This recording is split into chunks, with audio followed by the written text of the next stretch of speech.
Bonjour et bienvenue pour ce nouveau page à page consacré à l'omnibus Daredevil par Frank Miller, mais non pas l'omnibus par Frank Miller que nous avons déjà regardé ensemble et parcouru. Nous allons parler de celui-là, le second. Donc la différence, c'est que la couverture a des tonalités bleu versus jaune. La différence, c'est que d'autres noms s'affichent sur la couverture, ceux de David Mazzucchelli, John Romita Jr., mais aussi Bill Sienkiewicz. Ils ne sont pas différenciés par un nom particulier, mais peut-être par une taille, puisque le second est plus petit. Aux États-Unis, il s'appelle le Daredevil Compagnon par Frank Miller. En France, ils ont décidé chez Panini de ne pas le nommer autrement que Daredevil par Frank Miller, David Mazzucchelli, John Romita Jr. et Bill Sienkiewicz. Et c'est un omnibus qui vous propose de découvrir les récits majeurs de Frank Miller sur Daredevil, qui ne sont pas ceux de la série régulière ou qui ne sont pas forcément ses premières armes. Dans le premier omnibus, on avait ses débuts en tant que dessinateur et puis sa prise de pouvoir et sa montée en puissance sur la série, puisqu'il devenait au fil des pages, vous le savez, scénariste et grand architecte de Daredevil. C'est lui qui a défini le personnage tel que nous le connaissons aujourd'hui. Dans ce second omnibus, nous allons découvrir la fin du run de Frank Miller avec notamment David Mazzucchelli, mais aussi des récits absolument fabuleux. Vous allez en prendre plein les mirettes. Ces épisodes sont déjà sortis dans la collection Icons. Souvenez-vous, il y a eu 3 Icons. Je ne sais pas si ça vous dit quelque chose. Et ils sortent donc en omnibus, puisque vous le savez, ils sont à nouveau disponibles dans cette collection qui remporte toujours un succès. Au programme de cet omnibus, et nous allons le parcourir ensemble, nous allons le découvrir, on commence avec un épisode de Peter Parker Spectacular Spider-Man qui est dessiné par Frank Miller sur un scénario de Bill Mantlo. Ce n'est pas un épisode de la série principale, mais c'est un épisode qui nous ramène quelques années en arrière, avec un Frank Miller qui n'était pas encore la superstar qu'il est devenu, mais qui nous propose avec style de découvrir le sens du découpage et la progression de cet artiste et surtout son Spider-Man qui, ma foi, est plutôt pas mal. Alors à l'époque, Daredevil n'avait pas été encore totalement redéfini par Frank Miller. Il n'était pas encore ce personnage que l'on connaît et il n'était pas encore ce personnage qu'on admire parce que c'était un super-héros new-yorkais qui n'avait pas toute la personnalité, toutes les facettes et toutes les subtilités qu'on lui connaît. On arrive sur un épisode 219 de Daredevil, scénarisé par Frank Miller et dessiné par le fantastique John Buscema. John Buscema, dessinateur, vous le savez, de Wolverine, de Conan.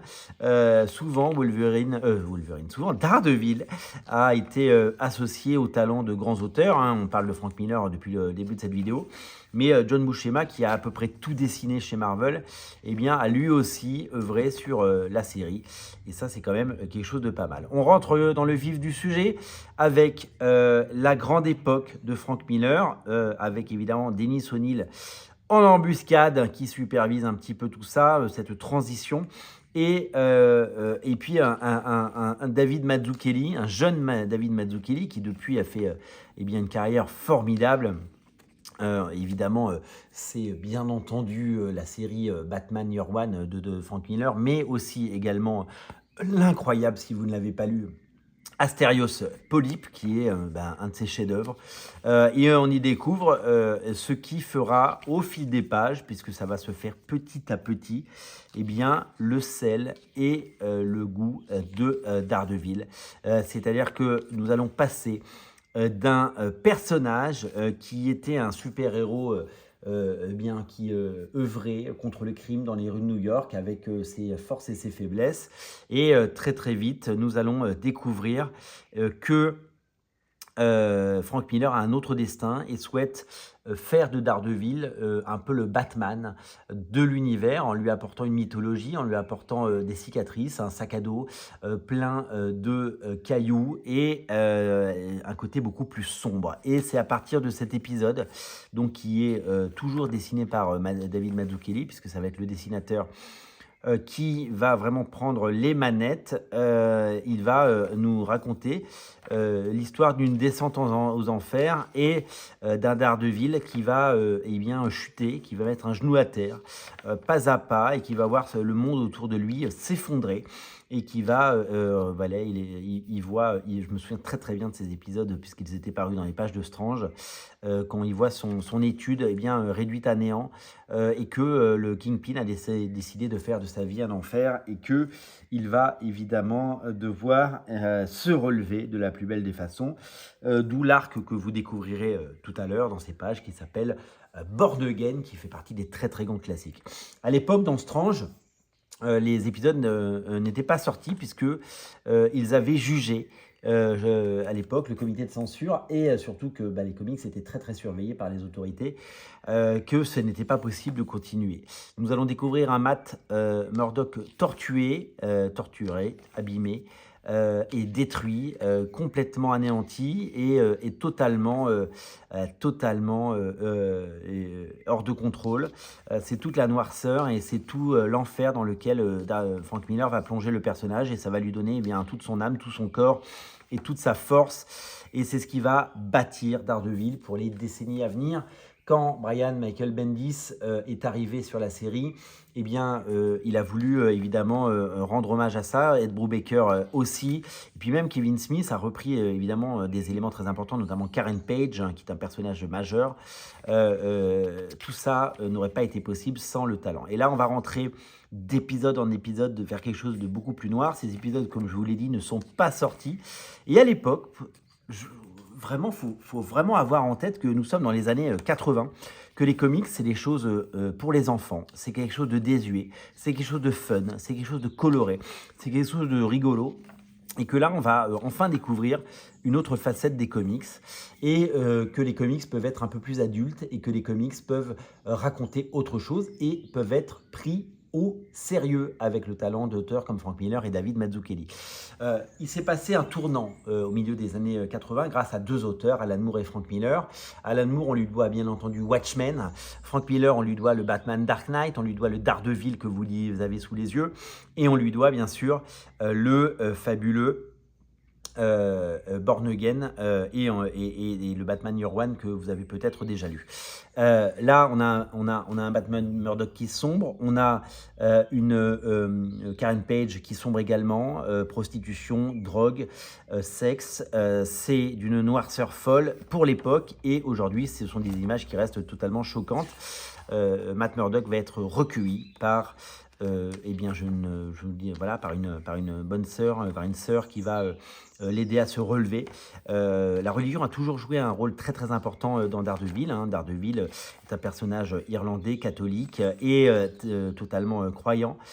Et donc cette histoire, c'est l'histoire de la chute d'un homme qui se relève et d'une rédemption et d'un retour en grâce. Peut-être, voilà, il a chuté et il renaît, c'est Born Again. Et c'est cette saga cultissime qui est rééditée dans ces pages et qui toujours fait date et qui, bien entendu, va eh bien, rester pour l'éternité. Il va pouvoir continuer de briller parce que c'est vraiment quelque chose de fondateur. Le personnage de Daredevil revient, le personnage de Matt Murdock renaît et vous allez donc découvrir eh bien, ce combat pour la vie, ce combat pour l'espoir dans cette noirceur et dans ce New York sale des années 80 où tout est compliqué, où l'espoir eh bien, n'a pas lieu d'être et où la noirceur eh bien, a tendance à prendre le dessus dans un New York où la drogue, où la violence, où la criminalité, évidemment, sont à leur paroxysme. Ce sont des épisodes eh bien, cultissimes qui sont réédités. Si vous n'avez jamais lu ces épisodes, eh bien, il faut les lire avec cette note d'espoir à la fin, cette signature de David Mazzucchelli. Vraiment, ce sont des épisodes qui ont marqué à tout jamais l'histoire des comics et qui ont gravé l'histoire de Daredevil. Frank Miller n'en a pas terminé pour autant avec le personnage de Daredevil, puisque il va très très vite, en 1986, nous proposer ce qu'on appelle un graphic novel. À l'époque, Marvel regarde le modèle européen et le modèle français des bandes dessinées et veut proposer des histoires avec des auteurs et propose à Frank Miller et Bill Sienkiewicz de raconter une histoire de Daredevil, ça s'appelle Love and War, hein, l'amour et la guerre, qui une nouvelle fois met en scène Vanessa, mais aussi le Kingpin dans un comics bien peint et d'une beauté incroyable. Voilà, ils vont chercher du côté des codes de la bande dessinée, ils font appel à des auteurs comme Bill Sienkiewicz qui est un génie, qui a travaillé sur Moon Knight bien entendu, sur les Nouveaux Mutants, mais qui vraiment fait partie de ces auteurs fabuleux. Il a fait du Elektra aussi, qui fera certainement l'objet d'un 3e omnibus puisqu'il existe aux États-Unis. Et donc ce Daredevil, une nouvelle fois beaucoup plus adulte, avec des thématiques beaucoup plus importantes, eh bien, continue de nous régaler et continue d'enchanter bien des générations entières de lecteurs. Et séduit bien entendu un lectorat grandissant. Et quand on regarde la beauté de ces pages et l'ambition de ce titre, on se rend compte à quel point les comics c'est merveilleux, à quel point les comics sont pluriels. C'est à la fois le talent de John Buscema, c'est la légende de David Mazzucchelli, et puis ce dessin flamboyant, ces peintures et cette histoire fabuleuse d'un Frank Miller en grâce et d'un Bill Sienkiewicz qui, une nouvelle fois, rend un hommage particulier à tout cela. L'autre histoire, elle date, elle, de 1993. Elle est sortie en top BD chez Semic. Elle a été rééditée en must-have chez Panini. Elle fait également l'objet de plusieurs éditions. Il y a une édition Grande Saga Marvel à 6,99 et qui était disponible à 3 € en déstockage. C'est le Daredevil Man Without Fear, mini-série en 5 parties. Retour de Frank Miller en 93 sur Daredevil. Marvel, les éditeurs de Marvel proposent à Frank Miller de raconter et de rafraîchir et de décrire les origines définitives du personnage. L'histoire de Matt Murdock, on la connaît, c'est celle d'un enfant de Hell's Kitchen, quartier de Manhattan, qui sauve quelqu'un d'un accident, mais se voit va devenir aveugle parce qu'il y a des produits radioactifs qui traversent New York et qui étaient dans le camion qui vont lui tomber dessus, et il va faire de sa vie, bien entendu, ce qu'il entend, et surtout devenir le héros qu'il sera. Et nous allons découvrir ce cheminement. Cette histoire, évidemment, elle a inspiré la série Netflix, et c'est vraiment les origines définitives, puisque elles ont été re-racontées depuis, notamment par Jeff Lobb dans l'excellent Daredevil jaune, Daredevil Yellow, mais elles vont puiser dans cette histoire qui est un véritable récit fondateur. Au dessin, c'est l'incroyable John Romita Jr. On voit un Matt Murdock enfant, son père boxeur qui lui fout des taloches. Il a du mal à exister, et là, l'accident, les produits se versent sur lui, il devient aveugle, il perd la vue et il devient un enfant. On retrouve cette sœur que vous avez vue tout à l'heure, cette croix qu'il prend dans la main. C'est une sorte d'écho à ce qu'on a vu tout à l'heure. Il va croiser le chemin de Stick, quelqu'un qui va prendre son destin en main et lui dire qu'il n'est pas handicapé, il est juste, il peut apprendre à maîtriser les sons, les bruits, et qu'il a des aptitudes qui sont nées, etc. Donc c'est un récit véritablement fondateur. Moi, je me souviens que j'étais pas spécialement un lecteur de Daredevil avant Man Without Fear. J'étais pas spécialement fan du personnage. Je n'étais pas forcément fan de Frank Miller, et le dessin de John Romita Jr., qui est assez anguleux, comme vous pouvez le voir, était quelque chose pour moi d'assez lointain, puisque forcément, en France, on connaît l'école franco-belge, et ces dessins tout en rondeur, et que c'est vrai que depuis que je lisais les comics, ça faisait à peu près 5 ans que je lisais les comics quand c'est sorti, ou peut-être 6 ans, j'aimais bien les dessinateurs comme Arthur Adams, et puis en 93, on avait déjà eu des dessinateurs comme Jim Lee, Marc Silvestri, etc. Et j'aimais ce type de dessin qui a évidemment bercé les années 90. Et John Romita, j'étais pas prêt à ce style anguleux qui rappelle par moments Jack Kirby. Et Man Without Fear m'a fait aimer Daredevil pour toujours. C'est un de mes personnages préférés. Et clairement, j'achète quasiment tous les omnibus et tout ce qui sort sur Daredevil parce que c'est un personnage culte pour moi depuis ce moment-là. Et c'est surtout que Frank Miller est devenu pour moi un très grand auteur. Il m'a fait aimer Daredevil. Cette histoire, elle est parfaite du début à la fin. Elle a inspiré, on l'a dit, la série. Et puis John Romita Jr., j'ai appris à l'aimer et depuis, je n'ai jamais cessé d'acheter ses comics, que ce soit évidemment les X-Men, que ce soit bien entendu ce qu'il a pu faire sur Kick-Ass et tout ce qu'il a pu créer parce que c'est une leçon de storytelling, c'est une leçon totale de récit et vraiment c'est une masterclass, vraiment c'est un chef-d'œuvre. C'est un bouquin qui devrait avoir une édition encore plus belle que celle que vous avez sous les yeux ou une édition encore mieux que celle que le Must-Have. Ça mérite une belle édition. Ça fait partie des très grands classiques et plus de 30 ans après, c'est toujours aussi beau et toujours aussi chouette et toujours aussi réjouissant. Je tiens à remercier, puisqu'on en parle, Panini qui m'a mis à disposition cet omnibus. Hein, vous le savez, pour ses pages à pages, Panini est partenaire de la chaîne Radio Comics et me fournit ces omnibus. Alors je l'ai déjà en version originale, donc je ne l'aurais pas racheté pour tout vous dire, parce que j'ai déjà la version originale. Mais comme j'ai reçu cette version française, eh bien j'en fais un devoir et surtout un plaisir de vous le présenter parce que ok, il m'a été envoyé et je le dis en toute transparence, mais pour moi c'est un récit culte. Vous voyez, le personnage d'Electra pour lequel je n'avais que de l'indifférence jusqu'à présent, eh bien, est devenu totalement culte. La romance entre Electra et Matt Murdock, le personnage qui grandit, la cruauté du Dark Vador, de Hell's Kitchen, du Kingpin, du Caïd, eh bien, est tout simplement fabuleux. C'est, je vous l'ai dit, un chef-d'œuvre de storytelling. Regardez ses plans où il se bat, ses chorégraphies, ça fait penser à la série télé qui, évidemment, a emprunté. Nous allons voir la naissance de Daredevil, comment il est devenu le héros, comment il est devenu ce personnage, avec ses plans iconiques, avec évidemment cette mise en scène, ce dessin flamboyant et bien entendu tout ce que ce récit compile de choses. Regardez ce costume, vous l'avez peut-être déjà vu dans une série. Allez, et voilà, on va découvrir comment il va avoir son costume, comment il va récupérer son nom, pourquoi on va l'appeler Daredevil et pourquoi il va choisir en tant que étudiant avocat et futur avocat de rendre cette justice parfois aveugle comme lui, qui va trop souvent ne pas résoudre les problèmes et qui souvent n'est pas la solution. Il va enfiler ce costume pour devenir le justicier qu'il est.